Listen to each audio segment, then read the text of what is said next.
Donc nous allons commencer par paramétrer SketchUp. Pour ce faire, on va tout d'abord le lancer. Voilà, et en menuiserie, on utilise comme unité le millimètre. Par conséquent, on va aller dans modèle type et aller sélectionner un modèle qui est donné par défaut. Menuiserie ébénisterie pouce, c'est pas celui-là, et menuiserie ébénisterie millimètre. On va cliquer sur commencer à utiliser SketchUp.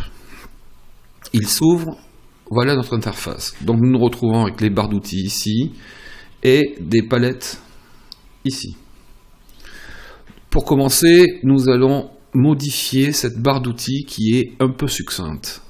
Pour ce faire, je vais soit cliquer sur avec mon bouton droit de la souris sur cette zone-là et faire barre d'outils, soit aller dans affichage, barre d'outils, ce qui nous donne la même fenêtre.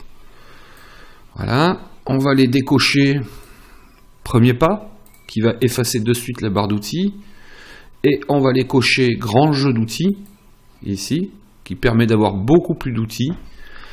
On va cocher standard, qui est tout ce qui est enregistrement, copier, coller, imprimer, les styles, qui permet d'avoir différents types d'affichage, et les vues, qui vous permet d'avoir la vue de dessus, la vue de côté, la vue de droite, la vue de face, derrière, enfin, toutes sortes de vues.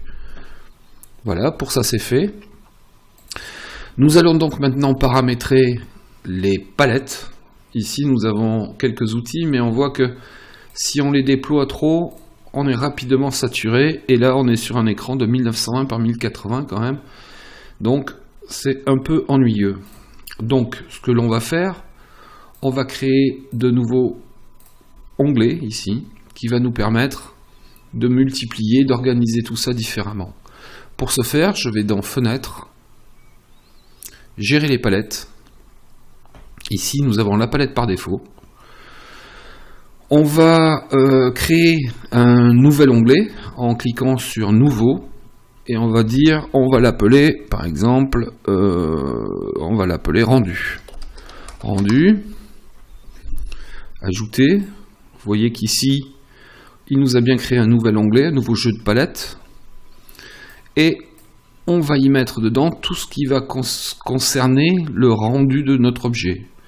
Donc on va y mettre les ombres, on va y mettre, peut-être pas la structure, c'est pas sa place, les styles, les matières, voilà, et les calques. Non, peut-être pas les calques, les scènes, on va y mettre aussi, c'est intéressant les scènes.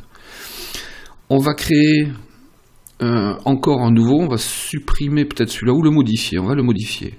On va modifier son nom, on va l'appeler Information.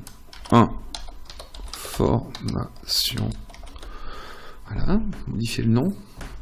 Dedans, on va laisser Info sur Entité, Composant, on va y rajouter les calques, et on va y rajouter la structure. On y reviendra peut-être s'il nous manque une palette ou deux, mais je pense pas.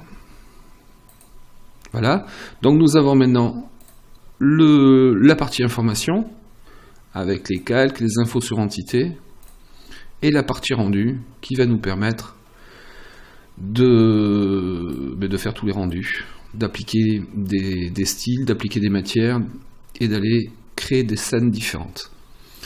Voilà pour cette partie, je pense que l'on est pas mal.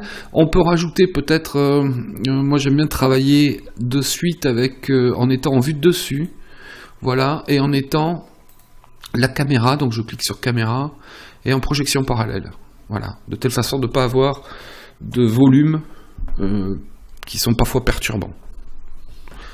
Pour enregistrer cette configuration, on va faire Fichier, de telle façon qu'elle s'ouvre pareillement à chaque fois, enregistrer comme modèle type, lui donner un nom, ma configuration par exemple.